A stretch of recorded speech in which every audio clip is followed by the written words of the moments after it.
All right, with our next session, we're going to take a deep dive into the power of executive benefits with a best-selling retention author. We have a luminary who's authored not just best-selling books, but charted unexplored territories in the field of executive retention. His groundbreaking work has paved the way for organizations worldwide to reimagine and re-engineer their strategies. Without further ado, let's get ready to navigate the depths of this compelling subject with our distinguished keynote speaker, Mr. Bob Nienaber, who is the CEO of BenefitRfp Inc. Welcome to the stage, Bob. Almost.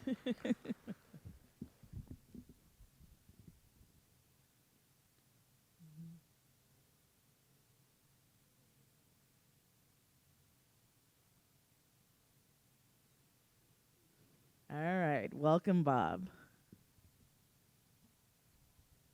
Okay, let's see if we can figure out the technology here. Good morning, everybody. It's always good to be in Vegas during a nice cool streak that you guys have going through here. Real quick, I always like to start these conversations off. I've done 1,000 of these conversations, and for large audience, small audience, on the internet, all that stuff, I'd like to get a show of hands. Who works with executive benefits right now with their companies? Okay. Who is working with technology firms right now? Who has ever heard of a thing called AI?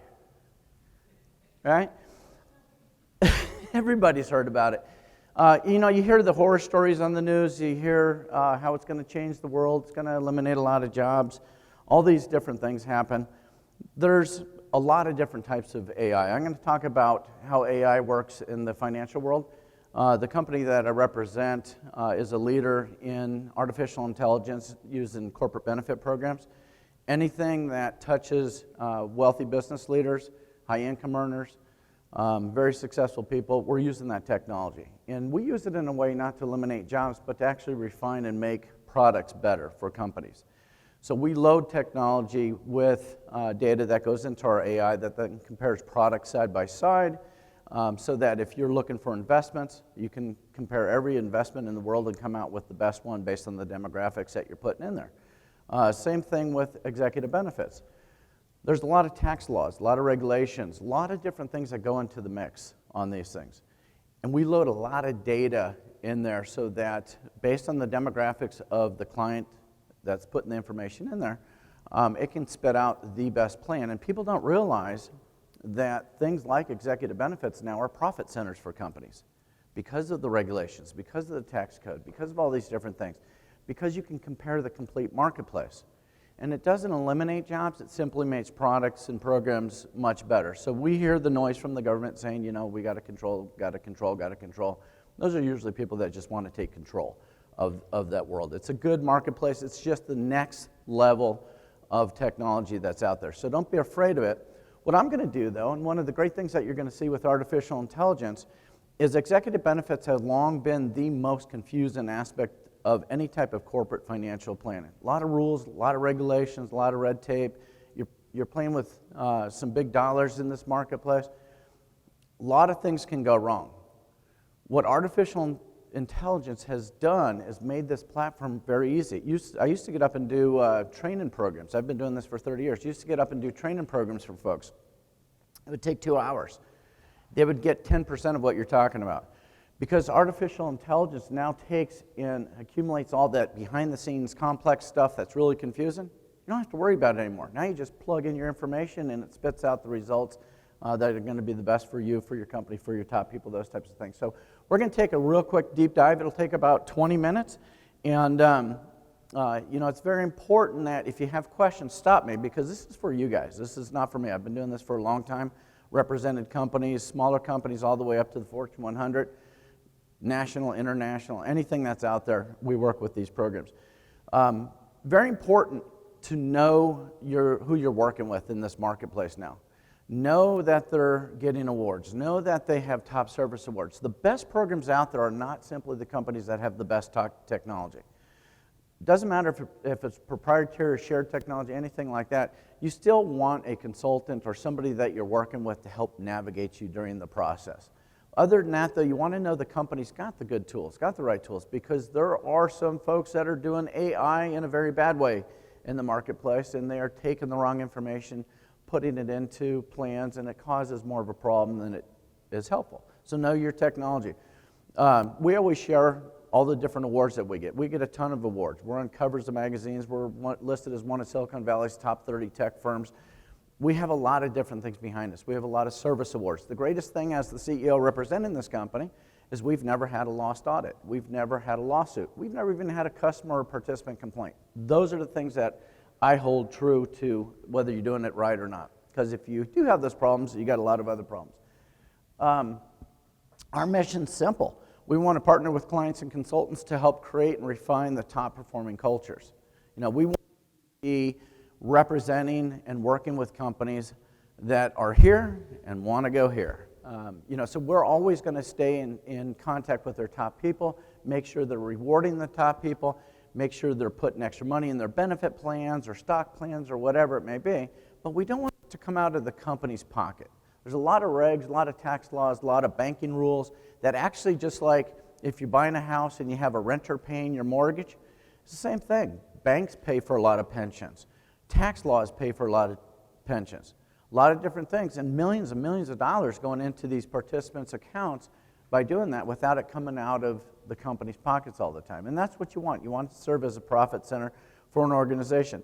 BenefitRfp, because we started this artificial intelligence technology build out about a dozen years ago, we've been considered a market disruptor. And we're classified when you look at the world around us. 15 years ago, we all climbed into our yellow cab and went wherever we told the cab to go. Now, you could be at 2 in the morning at a bar. Hopefully, that's none of you in the room. A couple of you look suspect, though, so I'm not sure. You can get an Uber anywhere. It picks you up, takes you wherever you need to go, anytime, day or night. So it's a different world. You're still just getting a ride, but the ease of getting to that ride and to that destination have vastly changed. Same thing with years ago, everybody used to go to the department stores, buy from Sears or the big stores like that, and everybody clicks on Amazon because it's ease of use. And that's the same thing we've created with our technology, so a client can simply plug in their data on the company. If they want to do a full company plan for everybody, they can plug in their census. If they want to do a plan for 1, 2, 3, 5 people, whatever it is, they simply plug in their data. Our goal is to get that client to the success line that they're looking for, regardless of the size of the plan or whatever they're working with. And it doesn't matter to us if you're Apple or if you're doing a plan for one person. It's the same exact conversation. They need to be able to plug in their data and have it spit out what's the best plan, what's the best funding mechanism on that plan. Should I use investments? Should I use corporate cash? Should I use corporate insurance, which is very common in these programs, and it's very complex to do comparisons. And that's what the technology does, is it compares that data so that when a company looks at funding the plan, they can see not what's an okay way to do it or what might work, but the best way to get the most out of that plan, utilizing tax rules, regulations, investments, insurance, whatever it is that they want to throw at it. And then it purges all this data together. And so it spits out a final result of, now they went online and they plugged in their data on what they're trying to achieve based on the company demographics and the demographics of the participants.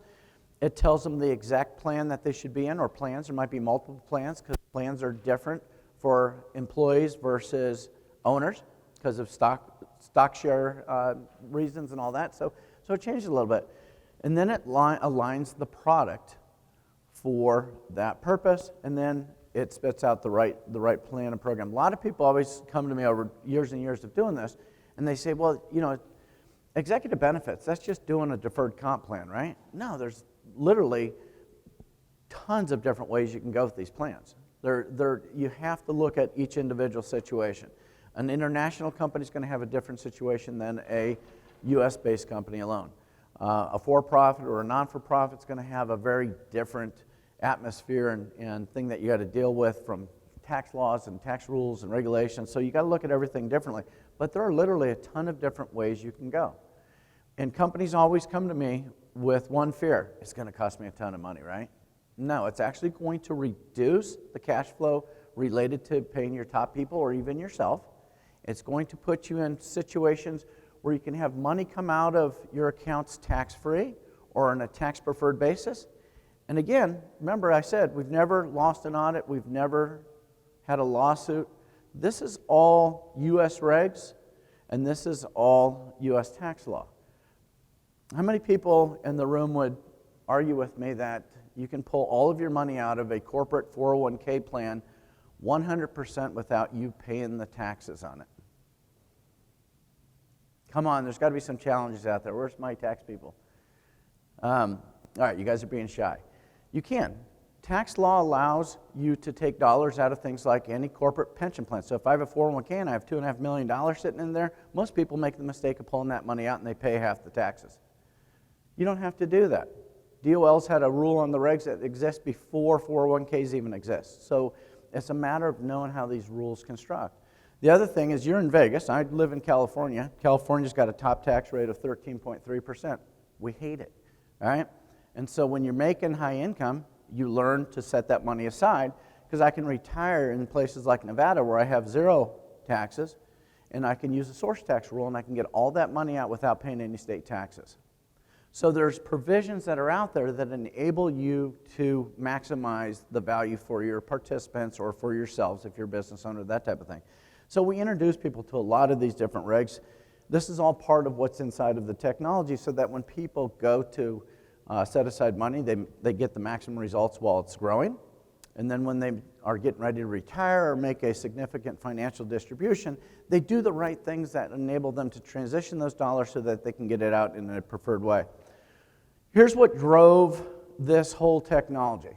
Years ago, we were doing a presentation for the World at Work. World at Work is a HR organization. It's kind of the premier organization for larger companies, public companies, that type of thing. And we had 98% of the Fortune 1000 attended the call. They had an average of 3 people on the call. The IRS was on the call. 2 Fed offices were on the call. The NYSE and NASDAQ was on the call. My team was scared to death. They're like, we don't want to present this crap. And so we went through it, though. First couple questions we asked were, what level of knowledge do you have?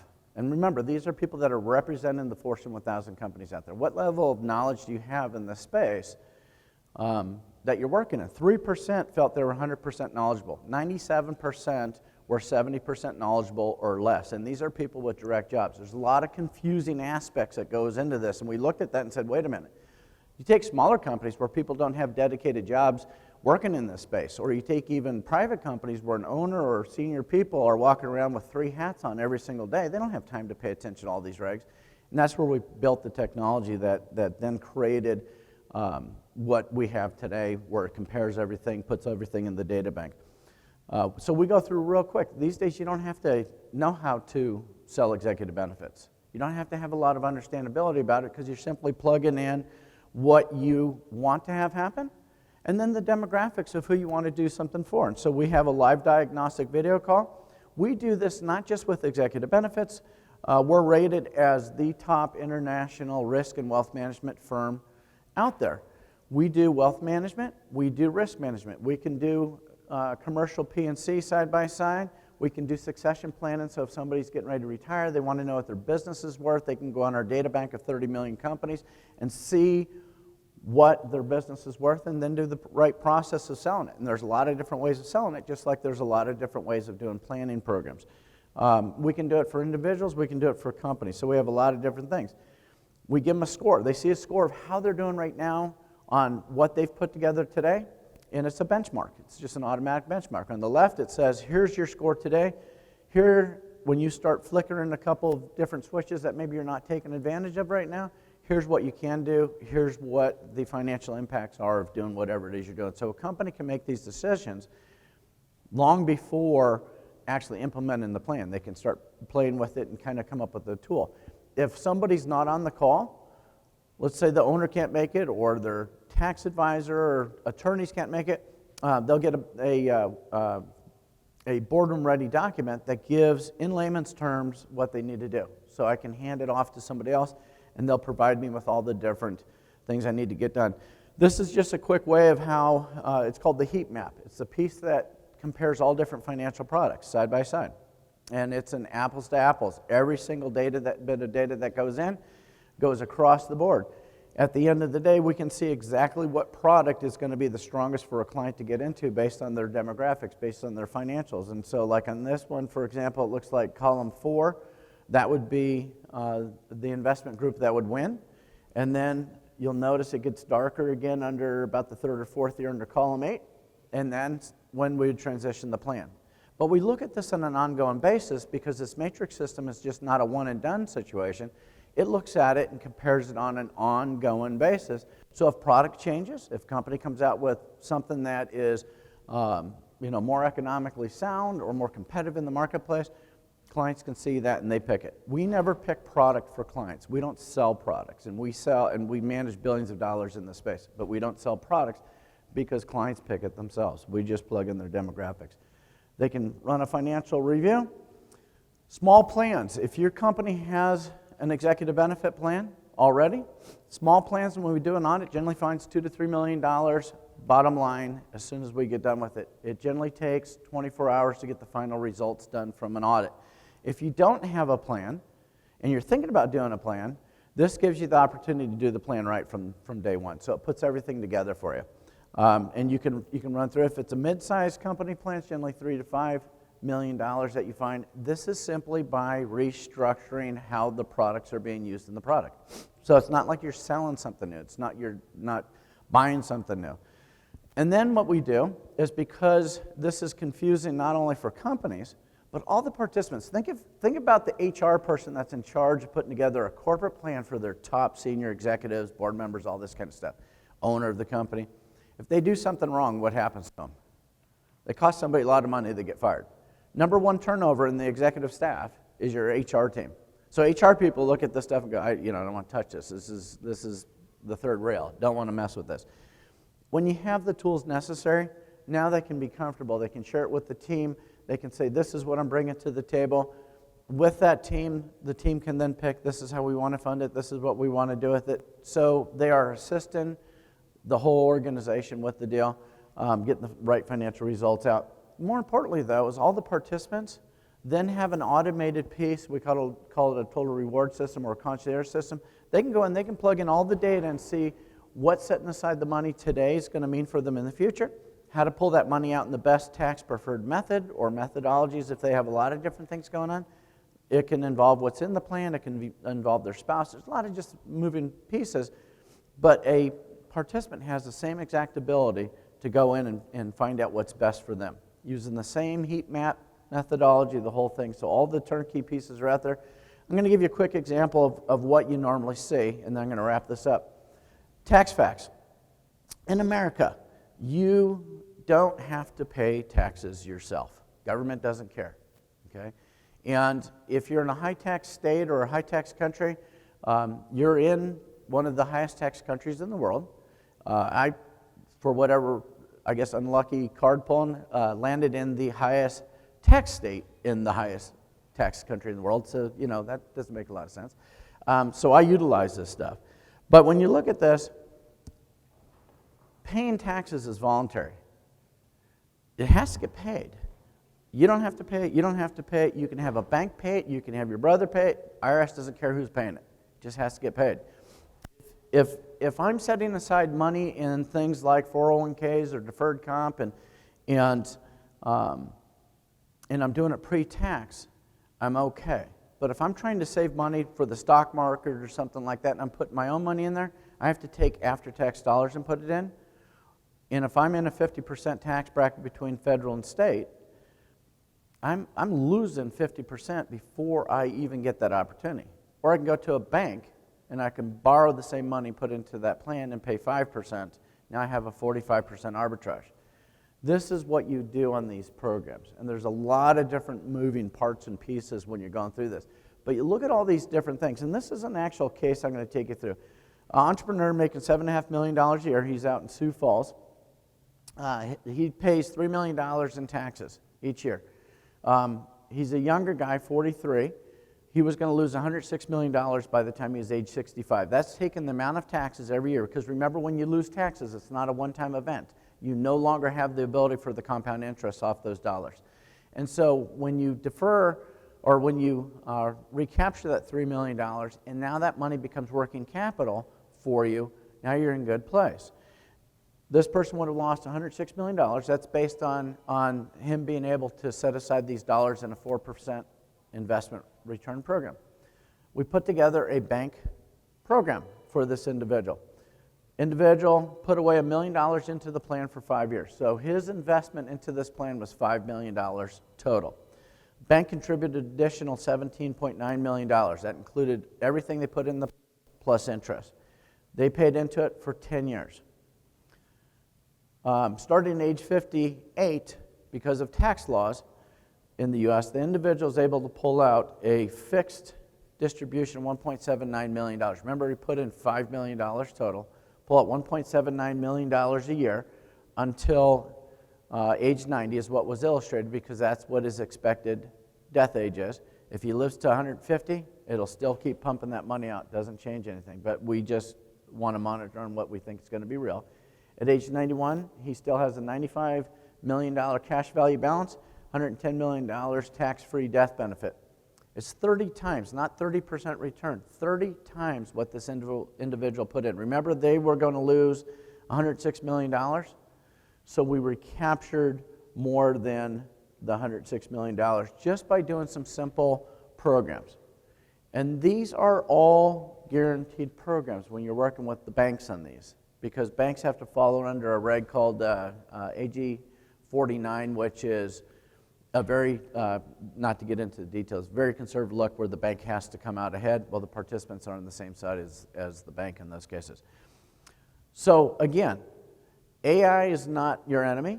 AI serves a great purpose in the financial world. AI takes real information, real data, real tax laws, real regs of all kinds, puts it all together. Takes the demographics that a company can throw into a plan and really blends everything out so that the clients know what they're getting, right? And they're recapturing dollars that would have been lost to taxes. If I'm a corporation and he's my senior executive and I give him $1 million in bonus, he's going to get $500,000. I'm not getting my money's worth. We recapture that $500,000, make that working capital. It's just a matter of working with this stuff. Our contact information is somewhere on here, I guess. There we go. Contact information is right there. If you need help with this stuff, if you want to go through everything we do from our audit stuff, all that is a free service to our clients.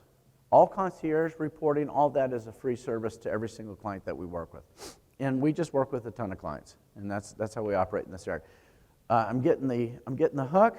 Any questions or anything before I hop down?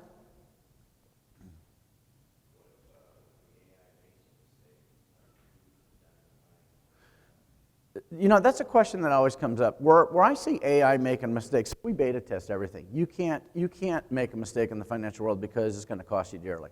And you have insurance against big mistakes, that type of stuff. But when you control AI, I see AI making mistakes like in the marketing world, those type of areas. In the financial world, you really can't make a mistake because it's pluses and minuses. You're putting in the raw data. You already know what the outcome's going to be. You're not putting in hypotheticals that can't exist, these types of things. It all has to be based on real information. So you really can't get into that mindset. I think a lot of stuff that you hear on the news about fake news being put out there and all those kinds of things, you know, that's fake data to start with. They have different intentions, and that's bad AI. Do you have questions? All right. Thank you, Bob, for sharing your insights with us. That was a great talk.